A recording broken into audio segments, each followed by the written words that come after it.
ओम शांति। अव्यक्त बाप दादा की रिवाइज कोर्स की मुरली, डेट है 22/1/1970। मुरली का टाइटल अंतिम कोर्स मन के भावों को जानना। सभी कहाँ बैठे हो और क्या देख रहे हो? अव्यक्त स्थिति में स्थित हो, अव्यक्त रूप को देख रहे हो व व्यक्त में अव्यक्त को देखने का प्रयत्न करते हो। इस दुनिया में आवाज़ है, अव्यक्त दुनिया में आवाज़ नहीं है। इसलिए बाप सभी बच्चों को आवाज़ से परे ले जाने की ड्रिल सिखला रहे हैं। 1 सेकंड में आवाज़ में आना, 1 सेकंड में आवाज़ से परे हो जाना, ऐसा अभ्यास इस वर्तमान समय में बहुत आवश्यक है। वह समय भी आएगा जैसे जैसे अव्यक्त स्थिति में स्थित होते जाएंगे, वैसे वैसे नैनों के इशारों से किसके मन के भाव जान जाएंगे। कोई से बोलने व सुनने की आवश्यकता नहीं होगी। ऐसा समय अब आने वाला है। जैसे बाप दादा के सामने जब आते हो तो बिना सुनाए हुए भी आप सभी के मन के संकल्प, मन के भावों को जान लेते हैं। वैसे ही आप बच्चों को भी यही अंतिम कोर्स पढ़ना है। जैसे मुख की भाषा कही जाती है, वैसे ही फिर रूह की रूहान होती है, जिसे रूह रेहान कहते हैं। तो रूह भी रूह से बातें करते हैं, लेकिन कैसे? क्या रूहों की बातें मुख से होती है? जैसे जैसे रूहानी स्थिति में स्थित होते जाएंगे, वैसे वैसे रूह की बात को ऐसे ही सहज और स्पष्ट जान लेंगे। जैसे इस दुनिया में मुख द्वारा वर्णन करने से 1-2 के भाव जानते हो, तो इसके लिए किस बात की धारणा की आवश्यकता है? विशेष इस बात की आवश्यकता है जो सदैव बुद्धि की लाइन क्लियर हो। कोई भी अपनी बुद्धि में वह मन डिस्टर्बेंस होगा, वह लाइन क्लियर ना होगी, तो 1-2 के संकल्प और भाव को जान नहीं सकेंगे। लाइन क्लियर न होने के कारण अपने संकल्पों की मिक्सचैरिटी हो सकती है। इसलिए हर एक को देखना चाहिए कि हमारी बुद्धि की लाइन क्लियर है। बुद्धि में कोई भी किसी भी प्रकार का विघ्न तो नहीं सताता है। अटूट, अटल, अथक, ये तीनों ही बातें जीवन में हैं। अगर इन तीनों में से एक बात में भी कमी है तो समझना चाहिए कि बुद्धि की लाइन क्लियर नहीं है। जब बुद्धि की लाइन क्लियर हो जाएगी तो उसकी स्थिति स्मृति क्या होगी? जितनी जितनी बुद्धि की लाइन अर्थात पुरुषार्थ की लाइन क्लियर होगी, उतना उतना क्या स्मृति में रहेगा। कोई भी बात में उनके सामने भविष्य ऐसा ही स्पष्ट होगा जैसे वर्तमान स्पष्ट होता है। उनके लिए वर्तमान और भविष्य एक समान हो जाएंगे। जैसे आजकल साइंसदानों ने कहाँ की बातों को इतना स्पष्ट दिखाया है, जो दूर की चीज़ भी नज़दीक नज़र आती है। इसी रीति से जिनका पुरुषार्थ क्लियर होगा, उनको भविष्य की हर बात दूर होते भी नज़दीक दिखाई पड़ेगी। जैसे आजकल टेलीविज़न में देखते हैं तो सभी स्पष्ट दिखाई पड़ता है ना, तो उनकी बुद्धि और उनकी दृष्टि टेलीविज़न की भांति सभी बातें स्पष्ट देखेंगी और जानेंगी, और कोई भी बात में पुरुषार्थ की मुश्किलात नहीं रहेगी। तो वह अनुभव, वह अंतिम स्थिति की परख अपने आप में देखो कि कहाँ तक अंतिम स्थिति के नज़दीक है। जैसे सूर्य अपने जब पूरे प्रकाश में आता है तो हर चीज स्पष्ट देखने में आती है। जो अंधकार है, धुंध है, वो सभी खत्म हो जाता है। इसी रीति जब सर्वशक्तिमान ज्ञान सूर्य के साथ अटूट संबंध है तो अपने आप से में भी ऐसे ही हर बात स्पष्ट देखने में आएगी। और जो चलते चलते पुरुषार्थ में माया का अंधकार व धुंध आ जाता है, जो सत्य बात को छिपाने वाले हैं वह हट जाएंगे। इसके लिए सदैव दो बातें याद रखना। आज के इस अलौकिक मेले में जो सभी बच्चे आए हैं, वह जैसे लौकिक बाप अपने बच्चों को मेले में ले जाते हैं, तो जो स्नेही बच्चे होते हैं उनको कोई ना कोई चीज़ लेकर देते हैं। तो बाप दादा भी आज के इस अनोखे मेले में आप सभी बच्चों को कौन सी अनोखी चीज़ देंगे? आज के इस मधुर मिलन के मेले को यादगार बाप दादा क्या देख रहे हैं कि सदैव शुभ चिंतक और शुभ चिंतन में रहना। शुभ चिंतन और शुभ चिंतक, ये दो बातें सदैव याद रखना। शुभ चिंतन से अपनी स्थिति बना सकेंगे और शुभ चिंतक बनने से अनेक आत्माओं की सेवा करेंगे। तो आज ये वतन से आए हुए सभी बच्चों के प्रति अविनाशी सौगात है। बाप दादा का स्नेह अधिक है, वह बच्चों का अधिक है। कोई कोई बच्चे सोचते होंगे कि हम सभी का स्नेह बाप दादा से ज़्यादा है। कोई कोई है भी, लेकिन मैच्योरिटी नहीं। स्नेह है लेकिन अटूट और एक रस स्नेह नहीं है। बच्चों का स्नेह रूप बदलता बहुत है, बाप दादा का स्नेह अटूट और एक रस रहता है। तो अब बताओ कि किसका स्नेह ज़्यादा है? बाप दादा बच्चों को देखते हैं तो त्रिनेत्री होने से तीन रूपों से देखते हैं। वह कौन से तीन रूप?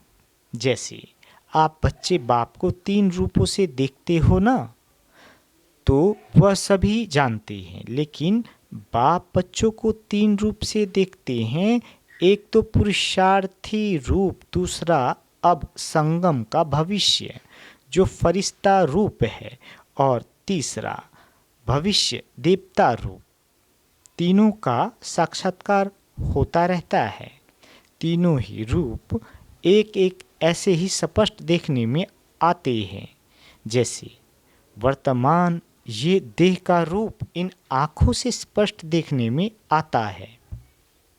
इस रीति दिव्य नेत्र द्वारा ये तीनों रूप स्पष्ट देखने में आते हैं। जैसे इन आँखों से देखी हुई चीज़ का वर्णन करना सहज होता है ना, सुनी सुनाई बातों का वर्णन करना कुछ मुश्किल होता है, लेकिन देखी हुई बात का वर्णन करना सहज होता है और स्पष्ट होता है।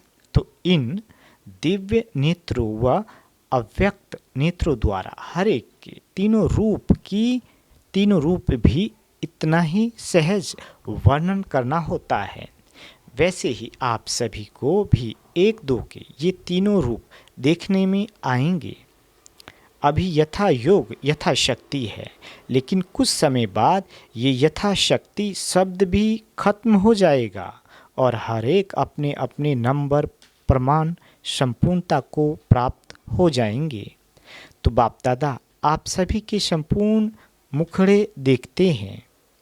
संपूर्णता नंबर वार होगी। माला के 108 मण के जो हैं, तो नंबर वार मण का और 108वां मण का दोनों को संपूर्ण कहेंगे कि नहीं? विजयी रतन कहेंगे। विजयी रतन अर्थात अपने नंबर प्रमाण संपूर्णता को प्राप्त हो। उनके लिए सारे ड्रामा के अंदर वही संपूर्णता की फर्स्ट स्टेज है।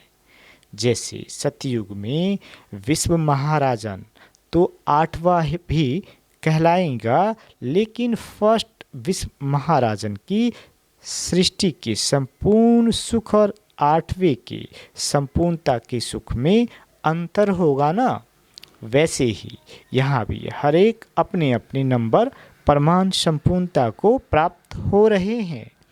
इसलिए बाप दादा संपूर्ण स्टेज को देखते रहते और वर्तमान समय के पुरुषार्थ को देखते रहते हैं, क्या है और क्या बनने वाले हैं। आपने पूछा ना कि वतन में क्या बैठ करते हो, यही देखते रहते हैं और अव्यक्ति सहयोग देने की सर्विस करते हैं। सभी समझते हैं कि बाप दादा वतन में पता नहीं क्या बैठ करते होंगे, लेकिन सर्विस की स्पीड साकार वतन से कहाँ तेज है, क्योंकि यहाँ तो साकार तन का भी हिसाब साथ है था। अब तो इस संबंध से भी मुक्त है, अपने प्रति नहीं है, सर्व आत्माओं के प्रति है। जैसे इस शरीर को छोड़ना और शरीर को लेना ये अनुभव सभी को है, वैसे ही जब चाहो तब शरीर का भान बिल्कुल छोड़कर अशरीरी बन जाना और जब चाहो तब शरीर आधार लेकर कर्म करना, ये अनुभव है। इस अनुभव को अब बढ़ाना है। बिल्कुल ऐसे ही अनुभव होगा जैसे कि स्थूल चोला अलग है और चोले को धारण करने वाली आत्मा अलग है। ये अनुभव अब ज़्यादा होना चाहिए। सदैव यही याद रखो कि अब गए कि गए, सिर्फ सर्विस के निमित्त शरीर का आधार लिया हुआ है, लेकिन जैसे ही सर्विस समाप्त हो वैसे ही अपने को एकदम हल्का कर सकते हैं। जैसे आप लोग कहाँ भी ड्यूटी पर जाते हो और फिर वापस घर आते हो तो अपने को हल्का समझते हो ना, ड्यूटी की ड्रेस बदलकर घर की ड्रेस पहन लेते हो। वैसे ही सर्विस प्रति इस शरीर रूपी वस्त्र का आधार लिया, फिर सर्विस समाप्त हुई और इन वस्त्रों के बोझ से हल्के और न्यारे हो जाने का प्रयत्न करो। 1 सेकंड में चोले से अलग हो कौन हो सकेंगे? अगर टाइटनेस होगी तो अलग हो नहीं सकेंगे। कोई भी चीज़ अगर चिपकी हुई होती है तो उनको खोलना मुश्किल होता है। हल्के होने में से सहज ही अलग हो जाता है। वैसे ही अगर अपने संस्कारों में कोई भी ईजीपन नहीं होगा तो फिर अशरीरीपन का अनुभव कर नहीं सकेंगी। सुनाया था ना कि क्या बनना है। ईजी और अलर्ट ऐसे रहने वाले ही इस अभ्यास में रह सकेंगे। बाप दादा बच्चों को कोई नया नहीं देख रहे हैं, क्योंकि जब भी तीनों ही कालों को जानते हैं तो नया कैसे कहेंगे। इसलिए सभी अति पुराने हैं। कितना पुराने हैं वह हिसाब नहीं निकाल सकते, तो अपने को नया नहीं समझना। अति पुराने हैं और वही पुराने अब फिर से अपना हक लेने के लिए आए हैं। ये नशा सदैव कायम रहे। ये भी कभी नहीं बोलना कि पुरुषार्थ करेंगे देखेंगे, नहीं। जो लास्ट आए हैं उनको यही सोचना है कि हम फास्ट जाएंगे। अगर फास्ट का लक्ष्य रखेंगे तो पुरुषार्थ भी ऐसे ही होगा। इसलिए कभी भी ये नहीं सोचना कि हम लोग तो पीछे आए हैं तो प्रजा बन जाएंगे। नहीं, पीछे आने वालों को भी अधिकार है राज्य पद पाने का। अच्छा, अव्यक्त मुलाकात भी मिलन ही है। इसलिए सभी को यही निश्चय रखना है कि हम राज्य पद लेकर ही छोड़ेंगे। हम नहीं बनेंगे तो कौन बनेंगे? कोटों में कौन सी आत्मा गिनी जाती है? ऐसे कोटों में से कोई हम आत्माएं ड्रामा के अंदर हैं। ये अपना निश्चय नहीं भूलना। बाप दादा सभी बच्चों का भविष्य देख हर्षित होते हैं। एक एक से मिलना मन की बात तो ये है, लेकिन आप सबके समान इस व्यक्त दुनिया में बाप दादा को अभी ये व्यक्त दुनिया नहीं है। तो आपकी दुनिया के प्रमाण समय को भी देखना पड़ता है। वतन में समय नहीं होता, घड़ी नहीं होती, लेकिन इस व्यक्त दुनिया में ये सभी बातें देखनी पड़ती है। वहाँ तो जब सूर्य चांद ही नहीं तो रात दिन किस हिसाब से हो, इसलिए समय का बंधन नहीं है। अच्छा, ओम शांति।